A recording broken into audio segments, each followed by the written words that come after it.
শেখ হাসিনা কিন্তু একবারও বিএনপিকে সমালোচনা করেনি, জামাতকেও সমালোচনা করেনি। ফলে এইটা হয়তো বিএনপির জন্য স্বস্তি। এবং এখনো যদি শেখ হাসিনা যদি সেই অবস্থানটা বজায় রাখে, তাহলে ভারত বাংলাদেশের সাথে নেগোসিয়েশন করে যেই মানে তীব্র প্রতিবাদ বা একটা ক্ষোভের জায়গাটা একটু নরম করতে পারে। আজকে বিএনপি সরকারের প্রথম দিন, তারেক রহমানের নেতৃত্বাধীন যে বিএনপি সরকার তার প্রথম দিন। এখন বিএনপি তো 16 কলা পূর্ণ হলো, আওয়ামী লীগ কি পেল? বিএনপির বিজয় কি আওয়ামী লীগেরও বিজয়? তার কিছু নমুনা কিন্তু আমরা দেখলাম। দেশের বিভিন্ন স্থানে আওয়ামী লীগের কার্যালয়গুলো খুলে দেওয়ার চেষ্টা হচ্ছে এবং খুলতে যে আবার কোথাও কোথাও বিক্ষোভের মুখে পড়েছে, প্রতিবাদের মুখে পড়েছে।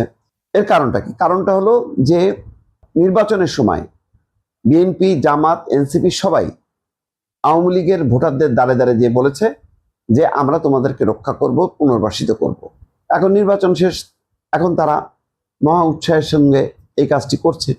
তবে এটি সফল হবে কি হবে না তার উপর নির্ভর করছে, মূলত নির্ভর করছে ভারতের সাথে বাংলাদেশের রাজনৈতিক সমঝোতা, অথবা তলে তলে আওয়ামী লীগের সঙ্গে ক্ষমতাসীনদের রাজনৈতিক সমঝোতা। আমরা বিক্রম মিস্ত্রিকে দেখলাম যে জামাতের আমিরের সাথে বৈঠক করতে সংসদ ভবনে, কালকে শপথের পর বৈঠক করেছেন। জামাতের আমির বাংলাদেশে আসা অন্যান্য দেশের প্রতিনিধিদের সাথেও কথা বলেছেন, কিন্তু বিক্রম মিস্ত্রির সাথে আলাদাভাবে বৈঠক করেছেন। আবার সরকারের আমন্ত্রণেই এসছে, সুতরাং বিএনপি সরকারের নানা পর্যায়ে নিশ্চয়ই কথাবার্তা হয়েছে। এখন পুনর্বাসনের ব্যাপারে কি আসলেই কোনো সমঝোতা হয়েছে এমনটা কিন্তু প্রচলিত আছে।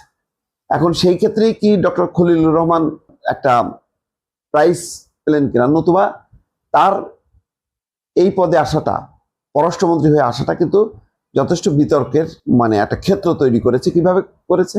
অন্তর্বর্তী সরকার নিরপেক্ষ থাকার কথা। এখন সেই নিরপেক্ষ সরকারে যারা আছে তারা নিরপেক্ষ থাকবেন, তারা কোনো দলের হবেন না। কিন্তু তিনি টেকনোক্র্যাট কোটায় পররাষ্ট্রমন্ত্রী হিসাবে শপথ নিয়ে অনেকটা প্রমাণ করলেন সবার সামনে যে না, অন্তর্বর্তী সরকারের উপদেষ্টা পরিষদ নিরপেক্ষ ছিল না। অথবা এমনও হইতে পারে ওই সময় তিনি খুব পেশাদারিত্বের সাথে নিরপেক্ষ ছিলেন। এখন যেহেতু সিলেকশনের ক্ষেত্রে বিএনপি মনে করছেন যে না, এই মানুষটা যথেষ্ট অভিজ্ঞতা আছে, যোগ্যতা আছে, সেটাও হইতে পারে। কোনটা ঠিক সেটা তো আর এখনই মীমাংসা করা যাচ্ছে না। কিন্তু অজিত দোভালের সাথে ভারতের বাংলাদেশের তত্ত্বাবধায়ক সরকার, অন্তর্বর্তী সরকারের যে নিরাপত্তা উপদেষ্টা ডক্টর খলিলুর রহমানের একটা বৈঠক হয়েছিল, মনে আছে? একটা কনফারেন্সে গিয়েছিলেন একদিন আগে, যে অজিত দোভালের সাথে এবং ভারতের অন্যান্য এই যে পররাষ্ট্র সচিব বিক্রম মিস্ত্রি সহ অন্যদের সাথে তিনি কথা বলেছেন। সেখানে কোনো সমঝোতা হয়েছে কিনা শেখ হাসিনার ব্যাপারে বা আওয়ামী লীগের ব্যাপারে? ইতিমধ্যে মির্জা ফখরুল ইসলাম আলমগীর বলেছেন যে দিল্লিতে শেখ হাসিনার অবস্থানের কারণে ঢাকা দিল্লির সম্পর্ক ভালো হবে না, এই বক্তব্যে তারা বিশ্বাস করে না। তার মানে হাসিনা যদি দিল্লিতে থাকে তারপরেও কিন্তু ভারত এবং বাংলাদেশের সম্পর্ক ভালো হইতে পারে। অন্তর্বর্তী সরকারের সময় ভালো হয়নি কেন? তখন শেখ হাসিনা বারে বারে কথা বলেছে এবং ইউনূস সরকারকে সরাসরি আঘাত করেছে। শেখ হাসিনা কিন্তু একবারও বিএনপিকে সমালোচনা করেনি, জামাতকেও সমালোচনা করেনি। ফলে এইটা হয়তো বিএনপির জন্য স্বস্তি। এবং এখনো যদি শেখ হাসিনা যদি সেই অবস্থানটা বজায় রাখে, তাহলে ভারত বাংলাদেশের সাথে নেগোসিয়েশন করে যেই তীব্র প্রতিবাদ বা একটা ক্ষোভের জায়গাটা একটু নরম করতে পারে। এখন নেগোসিয়েশনটা কিভাবে হবে? অ্যাজ শেখ হাসিনার নেতৃত্বাধীন আওয়ামী লীগের সঙ্গে নাকি পরিবর্তিত আওয়ামী লীগের সঙ্গে, এটা কিন্তু একটা বিষয়। বিএনপি কোনোভাবেই বর্তমান শেখ হাসিনা নেতৃত্বাধীন আওয়ামী লীগের সঙ্গে আপোষ করতে চাইবে না। আপোষ করলে এটা গণঅভ্যুত্থানের চেতনার সঙ্গে বিশ্বাসঘাতকতা করা হবে, এই অভিযোগটা তোলা হবে বিরোধী মহলের পক্ষ থেকে, এবং তারা বাজার গরম করতে চাইবে, রাজনীতি উত্তপ্ত করার চেষ্টা করবে। সেই সুযোগটা বিএনপি দেবে না। এবং বিএনপি নিজের থেকেও বিশ্বাস করে যে শেখ হাসিনার নেতৃত্বে যে আওয়ামী লীগ, সেই আওয়ামী লীগ আসলে তাদের সাথে নেগোসিয়েশন সম্ভব না। কিন্তু পরিবর্তিত আওয়ামী লীগ যদি আসে, তারা যদি এই কথা বলে যে জুলাই ওই সময়কার আমাদের ভূমিকাটা ঠিক ছিল না, সঠিক ছিল না, সেই জন্য আমরা সরি, তাহলে কি যেই বরফ সম্পর্কের ক্ষেত্রে, অর্থাৎ আওয়ামী লীগের সাথে বর্তমান ক্ষমতাসীনদের সাথে যে জমাট বরফ, সেটা কি গলতে শুরু করবে না? আমার ধারণা সেটা গলতে শুরু করবে।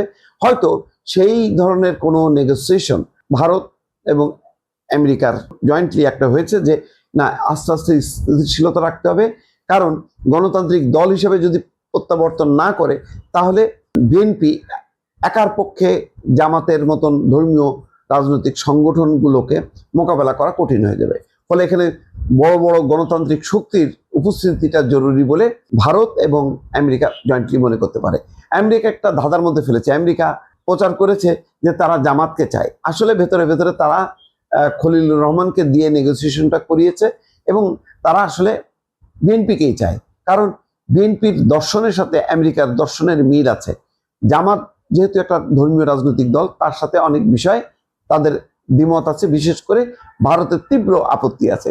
ভারতের যত আপত্তি জামাতকে নিয়ে, বিএনপিকে নিয়ে সেই আপত্তিটা তুলনামূলকভাবে কম। যদিও 21শে আগস্ট সেই ঘটনা, তারপর 7 ট্রাক অস্ত্র, এগুলো নিয়ে একটা রিজার্ভেশন আছে এবং সেই ক্ষেত্রে হয়তো দেখা যাচ্ছে যে লুৎফুজ্জামান বাবর, সাবেক স্বরাষ্ট্র প্রতিমন্ত্রী, তাকে কিন্তু ক্যাবিনেটে রাখা হয়নি। ভারতের দাবি ছিল যে এই সমস্ত ঘটনার পেছনে লুৎফুজ্জামান বাবরের একটা প্রচ্ছন্ন সমর্থন আছে, বা প্রত্যক্ষ সমর্থন আছে, পরোক্ষ সমর্থন আছে। যাই হোক না কেন, লুৎফুজ্জামান বাবরের ব্যাপারে তাদের একটা সেন্সিটিভিটি আছে। সুতরাং এই কারণে হয়তো লুৎফুজ্জামান বাবর মন্ত্রিসভাতেই ঠাঁই পায়নি। ফলে অনেকগুলো ক্ষেত্র তৈরি হয়ে আছে যেখানে আওয়ামী লীগ প্রশ্নে ভারতের সাথে সরকারের একটা নেগোসিয়েশন হইতে পারে। এবং ভারতের ব্যাপারে সরকারের যারা যারা কথা বলেছে এই পর্যন্ত, সবারই কিন্তু বক্তব্য খুবই ইতিবাচক। কোনোভাবেই এমন কোনো কথা নেই যে কথায় ভারত বিরোধী একটা মনোভাবটা চাঙা দিয়ে ওঠে। ফলে ভারতের সাথে বাংলাদেশের সম্পর্ক কতটা ভালো হবে তার উপর নির্ভর করছে যে আওয়ামী লীগ কত দ্রুত বাংলাদেশে পুনর্বাসিত হবে। দর্শক।